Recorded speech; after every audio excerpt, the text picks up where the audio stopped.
This is Steve Ridgel, and I just got back from spending 5 or 6 days up in Detroit, Royal Oak, Michigan, to be exact. And just a few random observations. I went up there to do several things.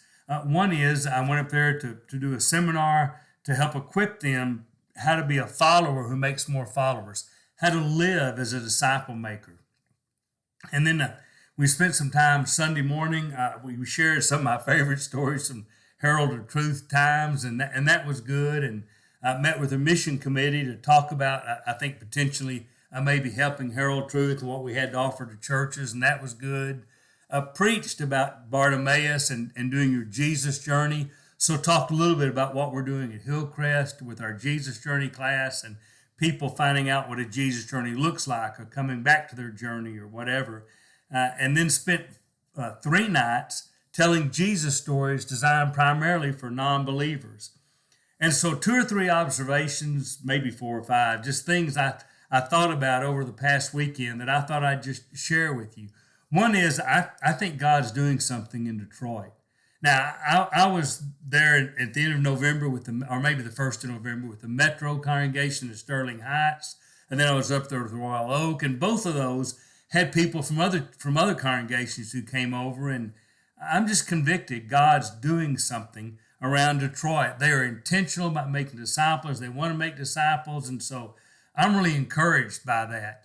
The second thing, I was really struck by how many people have cultivated this habit of talking to their waiter or their waitress when we eat out, to either to invite them to church, or if they say, have a blessed day, to say, oh, you must be a believer. We are too, and talk about that. Or to say, we're about to pray for our meal. Is there anything we could pray for you for? And when I was up there, at least a couple of times, we got things that were pretty personal, pretty intense to pray for. So, you never know. And I like that kind of. One is, hey, the worst thing happens, they say no, but at least you offered. Best thing happens, you get to pray for what they wanted you to pray for. And even better if they don't really have a church home or not sure about Jesus and want to connect. And so I thought that was good. I'm also struck by, like I do a lot of times when we do my seminars, how people are finally growing out of the give me a step-by-step pattern how to reach people. I mean, tell me what to say, and then if they say this, what do I say? If they say that, what do I say? And what's next? And, that's really not a real effective way to reach people. I'm not knocking people that do that. I'm not. Whatever method you use, good for you. But I do think it's really helpful to just hear people's Jesus story.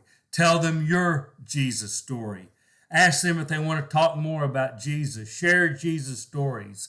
And I don't know which ones you do, and I don't think there's any kind of set just thing you go through that's a checklist of how to reach people.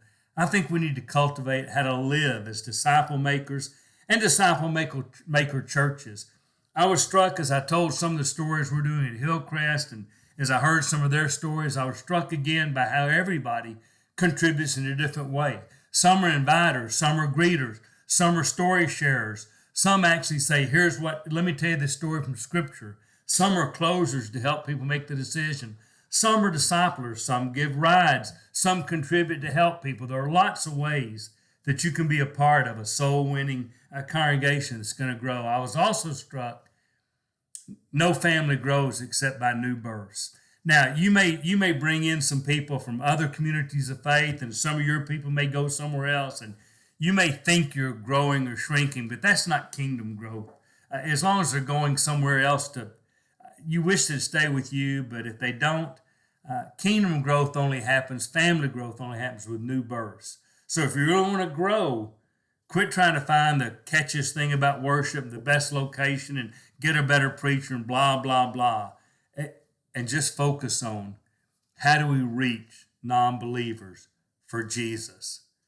So a few of those things struck me. The other thing, I'm struck by how much we depend on things like airplanes and those kind of things, how great it is till it's not. And I say that because I sat, when you're reading this, it was a couple of days ago, I sat on the tarmac in Detroit for 2 hours, not because Detroit had problems.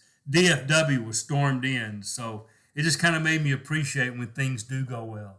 So this is Steve Ridgel thanking the congregation Royal Oak by Detroit for a great weekend, and God bless you as you bring people into the kingdom.